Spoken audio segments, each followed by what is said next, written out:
आज का जो टॉपिक होगा अपना जो नेक्स्ट टॉपिक है वो है वर्गीकरण, डेटाबेस का वर्गीकरण, डीबीएमएस का क्लासिफिकेशन। कि किस कैसे डीबीएमएस को कितने भागों में बांटा गया है, डीबीएमएस क्या होता है, इसके किस तरीके से तो हम बात करते हैं वर्गीकरण डेटाबेस का, डीबीएमएस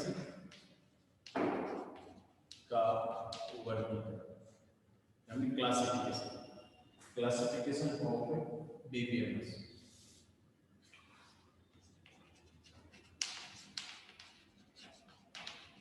क्लासिफिकेशन का मतलब वर्गीकरण ऑफ डीबीएमएस। तो देखिए क्लासिफिकेशन वर्गीकरण का मतलब होता है तो कितने भाग में कितने आधार पर इसको बांटा है। तो सबसे पहले हम बात करते हैं उपयोगकर्ता के आधार पर। पहला जो इसको बांटा गया है वो उपयोगकर्ता के आधार पर। उपयोगकर्ता के आधार पर भी दो हैं, एक होता है सिंगल यूजर, एक होता है मल्टी यूजर। अब डेटाबेस का मतलब तो आप समझते हो कि जो अपने पास रिकॉर्ड है, संबंधित सूचनाएं हैं, उनको एक जगह स्टोर करके रखना। पहले उनका कलेक्शन करना, फिर उनको स्टोर करके रखना, जिससे इन फ्यूचर कभी भी काम में आए। अब ऐसे जो ऐप होते हैं जिसके अंदर जो सारे रिकॉर्ड को स्टोर करके रखते हैं, उनको कैसे कैसे किस आधार पर बांटा है। सबसे पहले बात करते हैं उपयोग करता है कि ऐसा कोई एक ऐप, ऐसे रिकॉर्ड को जिसको एक सिंगल यूजर ही यूज करता है। जैसे कि एक गेम है, आप कंप्यूटर में गेम खेल रहे हो, घर बैठे अकेले गेम खेल रहे हो, तो वो क्या है, सिंगल यूजर ही यूज कर रहे हो। ठीक है, मूवी देख रहे हो अकेले बैठे, वो एक सिंगल यूजर है, उसका यूज कर रहे हो। बट यहाँ पर हम बात करते हैं मल्टी यूजर की। तो मल्टी यूजर क्या होता है कि जब जैसे कि रेलवे रिजर्वेशन की साइट है, कोई बैंक का कोई सॉफ्टवेयर है, बैंक की जो वेबसाइट्स होती हैं उनका जो यूज कर रहे हैं, तो उनके लिए कई यूजर, रेलवे रिजर्वेशन की वेबसाइट पर लाखों यूजर्स यूज करते हैं, उसको टिकट बुक करते हैं, कैंसिल करवाते हैं। और इसके साथ में आपने देखा होगा कि फेसबुक है, फेसबुक पर लाखों करोड़ों यूजर यूज करते हैं उसका। तो ये इस तरह के जो एप्लीकेशंस होती हैं, तो इन ये क्या होती है, मल्टी यूजर्स होती हैं, एक का कई जने यूज करते हैं। ठीक है, ऐसे ही जो अकेला सिंगल यूज करता है वो सिंगल यूजर हो गया। तो समझ में आ गया। इसके बाद में बात करते हैं आर्किटेक्चर के आधार पर। आर्किटेक्चर का मतलब क्या होता है कि जब हम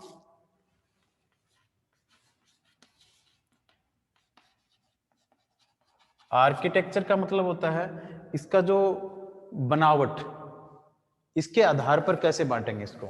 आर्किटेक्चर के आधार पर इसकी जो बनावट होती है, तो जो कुछ डेटाबेस मैनेजमेंट ऐसे होते हैं जिनका संपूर्ण डेटा एक जगह स्टोर होता है। जैसे आपने देखा होगा सारे बच्चे आके कहां पर आते हैं, एक सेंटर में, एक स्कूल में आ जाते हैं पढ़ने के लिए। तो वो हो गया केंद्रीयकरण, सेंट्रलाइजेशन। एक होता है जिसका कोई एक जगह स्थान नहीं होता, वो घूमते रहते हैं, जैसे कि इंटरनेट पर डेटा घूमते रहते हैं। हमें ये थोड़ी पता है कि फेसबुक पर जो फोटो अपलोड की है वो कहाँ जाके स्टोर हुई है, कुछ नहीं पता होता उसका। तो वो कहीं भी घूमती रहती है। अगर उसका ये भी है कि कई बार क्या सर्वर खराब हो जाता है, तो जरूरी नहीं है कि सर्वर खराब होने से इंटरनेट बंद हो जाता है, वो दूसरे सर्वर पर ट्रांसफर हो जाता है। तो डेटा आपके घूमते रहते हैं इंटरनेट पे डेटा, तो वो होता है डिसेंट्रलाइजेशन यानी कि विकेंद्रीयकरण। तो ये भी दो प्रकार का होता है, केंद्रीयकरण और विकेंद्रीयकरण डेटाबेस मैनेजमेंट सिस्टम। तीसरा जो होता है वो आपका मॉडल्स, डेटा को मॉडल के आधार पर भी बांटा गया है। अब मॉडल के आधार पर की बात करते हैं।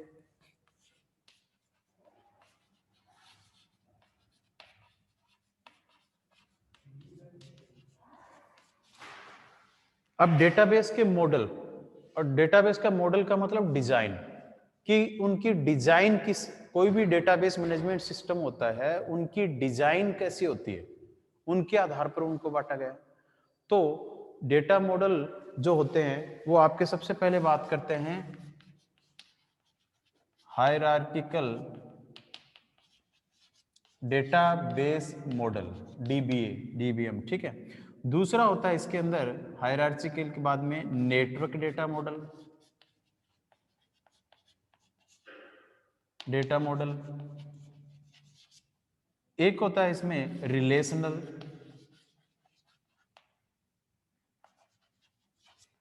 रिलेशनल में आता है ईआर मॉडल, चौथा ईआर मॉडल, और एक होता है ऑब्जेक्ट ओरिएंटेड मॉडल। तो ये मॉडल होते हैं डेटाबेस को किस तरीके से डिजाइन, यानी कि आपके पास डेटा है तो उनको किस फॉर्मेट में आप स्टोर करोगे। जैसे कि ये चेयर है और आपको कहते कि रूम के अंदर चेयर डालनी है, तो आप लाइनिंग इन चेयर की, आप उनकी जो स्टाइल है वो कैसी होगी, आप क्या एक साथ ही लगाएंगे इनको, या फिर जैसे कि वर्टिकल है, हॉरिजॉन्टल है, किस डिजाइन से आप इनको सेट करेंगे कि बेस्ट से बेस्ट तरीका हो, जिससे उनको एक्सेस करने में आपको कम से कम टाइम लगे और अच्छे से उनको वापस प्राप्त कर सको। तो ये होती है डिजाइन। तो यहाँ पर हम इसके बाद का जो टॉपिक है वो हम मॉडल्स को पढ़ेंगे, ठीक है। तो ये था वर्गीकरण डीबीएमएस का। इसके बाद का टॉपिक अपना मॉडल, डेटा मॉडल।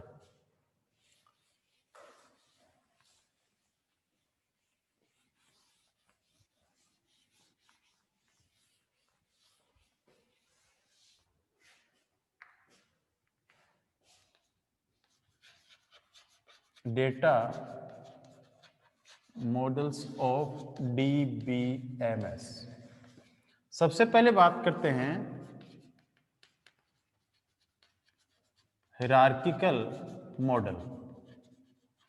अब स्टूडेंट हिरार्किकल मॉडल की बात करते हैं तो यहां पर कुछ पॉइंट बता रहा हूं आपको, वही याद करना है इसमें। पहला पॉइंट ये है कि सबसे पुराना मॉडल है। क्या है? सबसे पुराना है। और ये 1968 में विकसित हुआ था। तीसरा इसमें ये इसकी जो संरचना है, इसकी संरचना ये आप लिखते, मैं इसे बोल के बता देता हूं। इसकी संरचना एक पेड़ की तरह होती है, ठीक है। और इसमें एक से अधिक की ओर, यानी कि मैनी, 1 to मैनी रिलेशनशिप होता है। क्या होता है?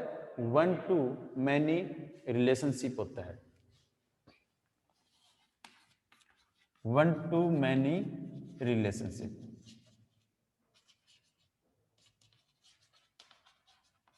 और इसके बाद में जो हम इसके अंदर जो यूज करते हैं वो यूज करते हैं अपन मॉडल को बनाने के लिए कुछ नोड। तो इसको स्टार्टिंग जो नोड होता है उसको हम बोलते हैं रूट नोड। क्या बोलेंगे? Root node. रूट नोड है ना। इस रूट नोड का जो संबंध होगा वो चाइल्ड नोड की तरफ होगा। जैसे कि यहां पे इसके कुछ चाइल्ड हैं और फिर यहां से इनके कुछ चाइल्ड हो सकते हैं। इस तरीके से अब इनकी जो संरचना पेड़ की तरह तना है, फिर यहाँ पे शाखाएं हैं, इस तरीके से चलता है। इनका जो संबंध होता है एक से ज्यादा की ओर, 1 to मैनी, 1 to मैनी, ठीक है। और आफ्टर दैट मैंने क्या बताया कि जो सबसे पहला होता है वो रूट नोड होता है, पेरेंट, यानी कि यहां पर ये चाइल्ड नोड है। तो एक चाइल्ड का एक पेरेंट ही हो सकता है, यानी कई चाइल्ड के एक पेरेंट हो सकता है, ठीक है। बट ये नहीं हो सकता कि चाइल्ड के कई पेरेंट हो जाए, यहां पर यह संभव नहीं है। चाइल्ड के कई पेरेंट्स नहीं हो सकते हैं, बट एक पेरेंट्स के कई चाइल्ड हो सकते हैं। तो इस तरीके के जो डेटा मॉडल्स हैं वो कब यूज किए जाते हैं? मान लीजिए यहाँ पर हम एक स्कूल के रिकॉर्ड को आपको कलेक्ट करना है, तो सबसे पहले आप यहाँ पे प्रिंसिपल लिखेंगे, फिर यहाँ पे टीचर लिखेंगे, वाइस प्रिंसिपल है, डायरेक्टर है, सॉरी डायरेक्टर होगा, प्रिंसिपल होगा, टीचर्स होंगे, फिर उन टीचर के अंडर में कौन कौन से बच्चे हैं, क्लास टीचर है, उनकी कौन सी क्लासें आ जाती हैं, फिर उनके अंदर सब्जेक्ट कौन से आएंगे। तो इस तरीके से आप डिजाइन बना सकते हो। या फिर आपको बोल रहे कि आपकी फैमिली का कोई रिकॉर्ड दो, सबसे पहले आपके दादाजी का नाम, फिर उनके फिर पिता, फिर इस तरीके से चलेगा। तो उन आपकी पूरी फैमिली का आपको एक रिकॉर्ड बनाना है, तो आप ये मॉडल यूज करोगे, हिरार्चिकल मॉडल। ठीक है, तो वहां पर इन मॉडल में तो कुछ कमियां हैं और कुछ में फायदे हैं। तो हमें किस प्रकार के डेटा को स्टोर करने के लिए किस प्रकार का डेटा मॉडल यूज करना है, ये आज हम पढ़ रहे हैं। ठीक है, तो इनमें कुछ ये मेन बातें यही थी इस मॉडल के अंदर, तो ये आपको याद करनी है। ठीक है, अब बात करते हैं दूसरा डेटा मॉडल, जिसका नाम है network data model.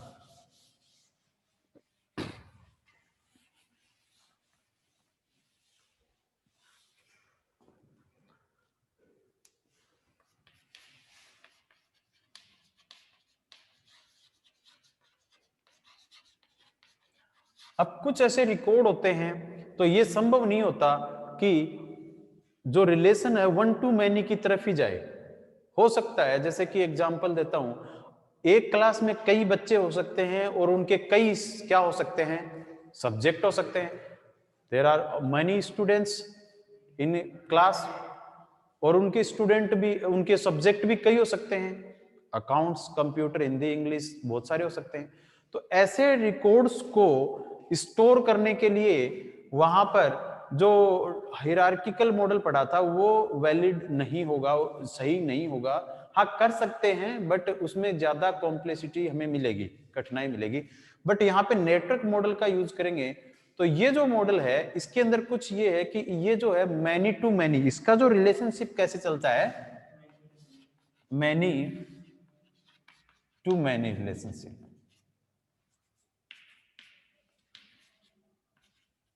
Many to many relationship चलेगा। और यहां पर इसकी जो मुख्य बातें हैं, और इसके साथ में जो रिकॉर्ड हम इस तरीके से स्टोर कर सकते हैं, जैसे यहां पे एक कोई भी स्टूडेंट है, स्टूडेंट 1, स्टूडेंट 2, स्टूडेंट 3। अब इनके इस स्टूडेंट के कई सब्जेक्ट हो सकते हैं, जैसे अकाउंट्स, ठीक है, और कंप्यूटर,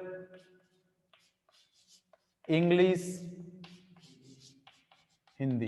अब इसका जो रिलेशन है वो सबके साथ में है। ठीक है, और ये जो अकाउंट्स है सब्जेक्ट, इसको इसने भी यूज कर रखा है, इसने भी और इसने भी। ठीक है, तो इस टाइप का जो रिलेशनशिप होता है वो तो आपका नेटवर्क डेटा मॉडल। ठीक है, तो नेटवर्क डेटा मॉडल और जो हमने हिरार्किकल जो डेटा मॉडल पढ़ा था, ये दोनों ही मॉडल जो होते हैं ये क्या होते हैं, बहुत ही पुराने और ट्रेडिशनल जिनको हम बोलते हैं वो मॉडल हैं। आजकल इनका यूज नहीं किया जाता, पहले इनका यूज किया जाता था। ठीक है, और इसके बाद में हम बात करेंगे जो थर्ड अपना जो डेटा मॉडल होगा वो होगा रिलेशनल डेटा मॉडल। तो क्या दोनों डेटा मॉडल आपके समझ में आ गए? ठीक है, कुछ ज्यादा इसमें नहीं है, पॉइंट पॉइंट आपको लिखने इसके अंदर, और ये थोड़ा सा बना के दिखाना है। इसके बाद में हम बात करते हैं रिलेशनल डेटा मॉडल की।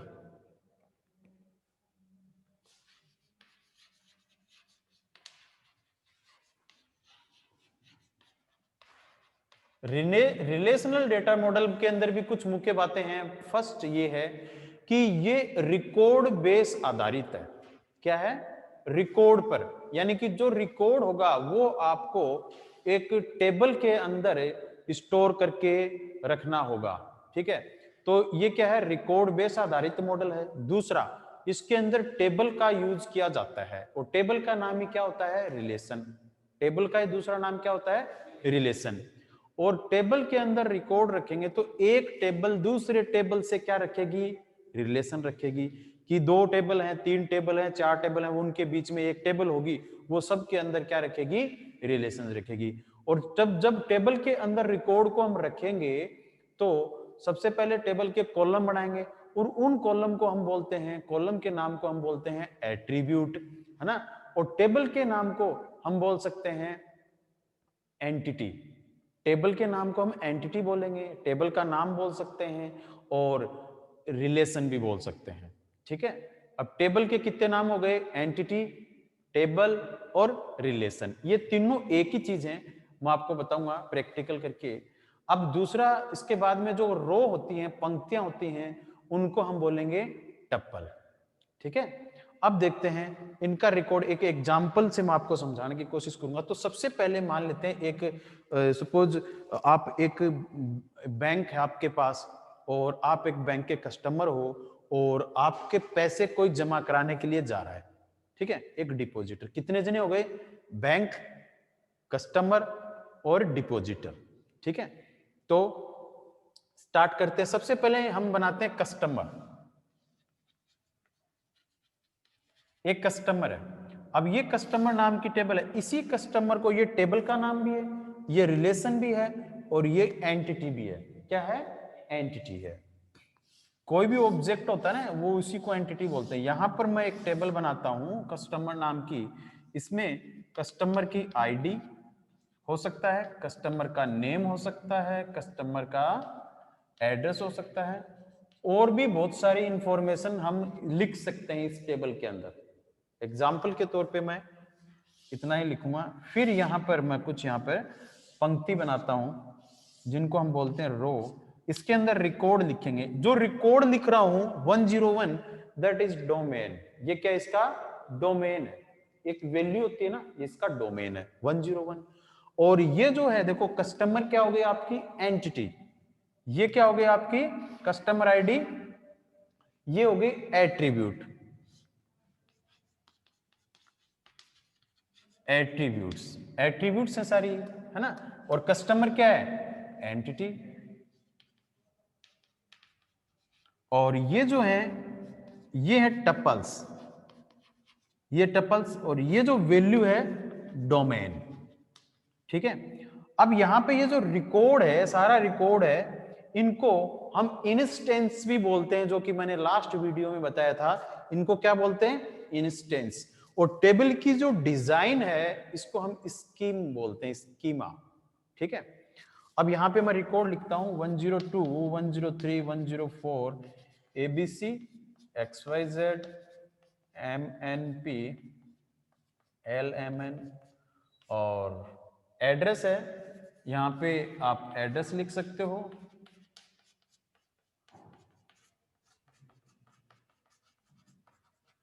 ठीक है। और एक यहां पर मैं बैंक नाम की टेबल बनाता हूं।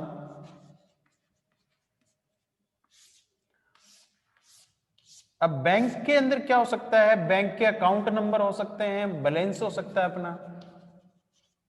तो अकाउंट नंबर है, मान लीजिए ये 102, 103, 104।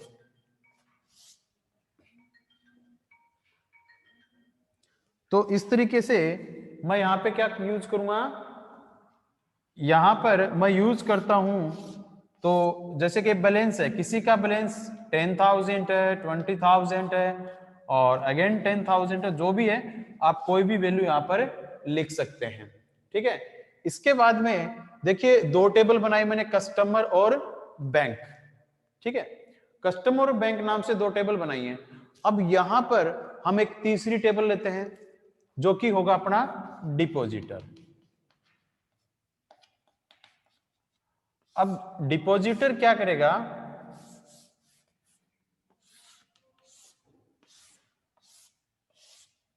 डिपॉजिटर क्या करेगा? ये संबंध, यानी कि ये रिलेशन बनाता है इस टेबल के बीच में और इस टेबल के बीच में।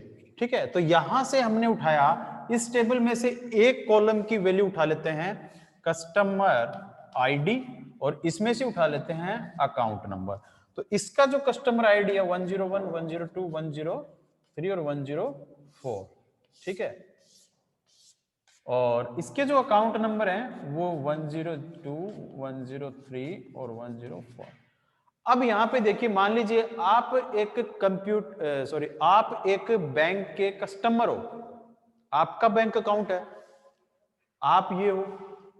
अब आपको किसी को ये बोलना है कि कि मेरे पैसे जमा करा क्या, तो जो पैसे जमा कराने जाएगा वो कौन होता है? डिपॉजिटर।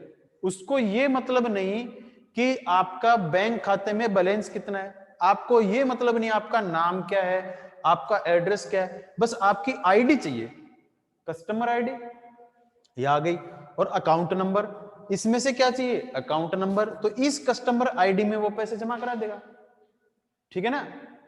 तो अब ये चीज क्या है, देखिए दोनों, ये जो टेबल है डिपॉजिटर टेबल है, डिपॉजिट टेबल क्या कर रही है? कस्टमर और बैंक के बीच में क्या स्थापित कर रही है?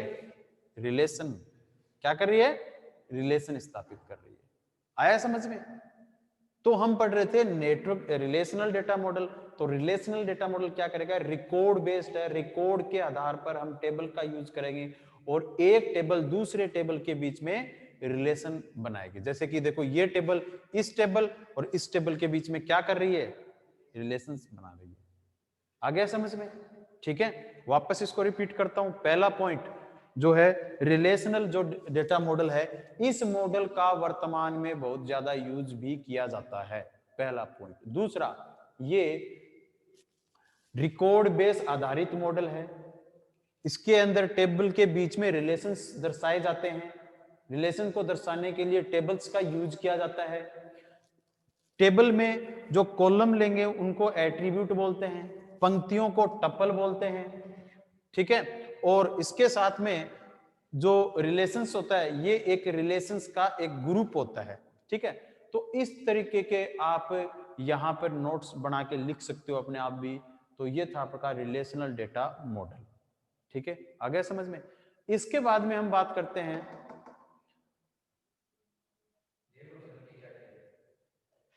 तो अभी जो अपना टॉपिक है, अभी मैं भी पढ़ा रहा हूं, तो एक बार इधर देखिए, ठीक है।